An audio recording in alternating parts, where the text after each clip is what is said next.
یہ انسانی تاریخ میں نہیں ہوا کہ کوئی نبی فوت ہو اور اسے قبر میں گئے 50 سال ہو اور اس کی امت اسی کے دین کے نام کے اوپر اسی کی اولاد کو ذبح کر دے۔ اچھا سر، آپ نہیں سمجھتے کہ اگر آپ کی تھوڑی سی زبان میٹھی ہو تو تمام مکاتب فکر کے علماء میں سے کچھ نہ کچھ آپ کے ساتھ کوئی معاملات طے ہو جائیں، کوئی نہ کوئی بہتر نہیں ہو سکتے، بالکل نہیں ہو سکتے۔ اس کی وجہ یہ ہے میٹھی زبان کر کے بھی میں نے یہی کہنا ہے کہ چشتی رسول اللہ غلط ہے۔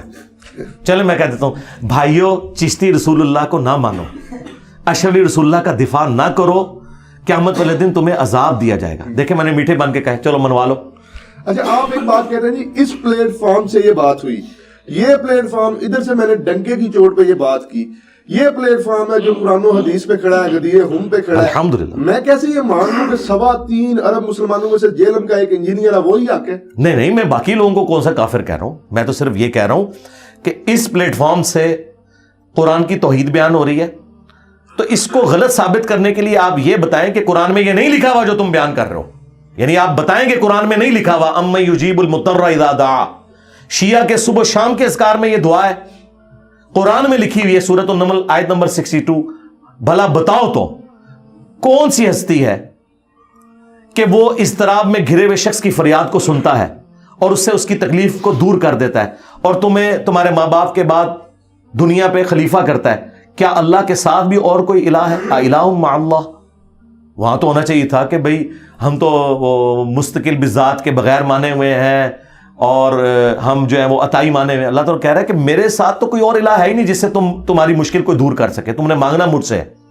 تو ہم یہ پلیٹ فارم کی جب بات کرتے ہیں تو ہمیں جھوٹا ثابت کریں نا، ہمیں کہیں کہ ہاں یہ دنیا میں پلیٹ فارم ہے فلاں کہ جو انجینئر صاحب واقعی قرآن بخاری مسلم بیان کر رہے ہیں جس طرح آپ کر رہے ہیں، تو سرکار اگلا سورج طلوع نہیں ہوگا میں اس کو دعوت دوں گا کہ ادھر آ کے بیٹھے، یہ لے بنی بنائی گدی، لیکن چندہ کوئی نہیں جے، ہاں ایسے نہیں رکھنا، ایک گدی ہو جائے جیڑی اپنی جیب بھی ٹھیلی کر آئے گی جے، ہاں تو ہم لبنا کچھ نہیں دے چوں، میں تو ایتھے بٹھاواں گا۔ تو یہ جو پلیٹ فارم میں بات کرتا ہوں اس کے بعد میں کچھ چندہ تو نہیں مانگتا۔ لوگ جب کوئی اپنا کارنامہ پیش کرتے ہیں نا تو اس کے بعد کہتے ہیں دیکھو یہ کارنامہ ہے لہٰذا ہم دین کا کام کر رہے ہیں، یہ کاؤنٹر نمبر ڈسپلے ہوا ہے، ہم کہتے ہیں آؤ تمہیں کھلائیں گے، چندہ نہیں لیں گے، اپنی جیب سے کھلائیں گے۔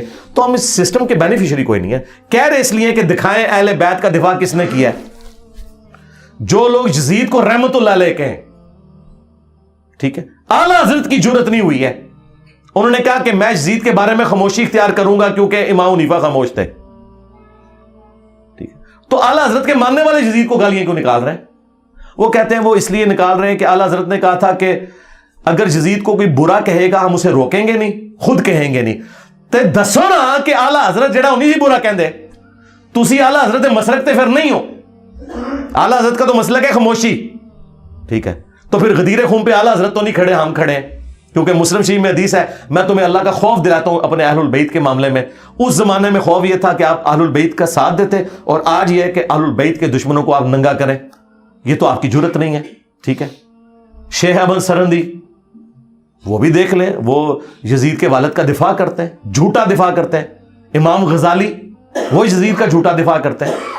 وہ ہمارے استاد مولانا اسحاق صاحب کہا کرتے تھے کہ جب امام غزالی یہ کہہ رہے تھے احیاء العلوم میں کہ واقعہ کربلا ڈسکس نہیں کرنا چاہیے، اس میں بڑی ہستیوں کے نام آئیں گے، تو اس کا تو مطلب ہے چور کی داڑھی میں تنکا۔ ہاں پتہ تم لوگوں نے، تمہارے بڑوں نے کام ڈالا ہے، ڈسکس کرو اور بتاؤ سچ کیا ہے۔ سچ نہیں بتا سکتے، کیسے بتائیں کہ یہ انسانی تاریخ میں نہیں ہوا کہ کوئی نبی فوت ہو اور اسے قبر میں گئے 50 سال ہو اور اس کی امت اسی کے دین کے نام کے اوپر اسی کی اولاد کو ذبح کر دے، ٹھیک ہے۔ واقعہ کربلا جی یہ وہ واقعہ جو قیامت تک آپ کو ہارٹ کرے گا، اس سے آپ جان نہیں چھڑا سکتے۔ تو میں جو دعویٰ کرتا ہوں میں غدیر خون پہ کھڑا ہوں تو اہل البیت کا دفاع کر رہا ہوں، اور مجھ سے زیادہ کسی نے زندگی میں نہیں کہا ہوگا کہ یا علی مدد کہنا شرک ہے۔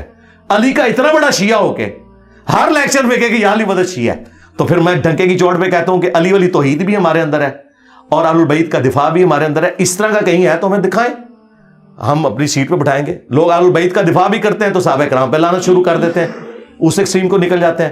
اگر کوئی لعنت نہیں کرتا تو توحید میں وہ بابوں کو پکارتا ہے۔ تو اللہ کے فضل سے ہم غدیر خم پہ کھڑے ہیں الحمدللہ۔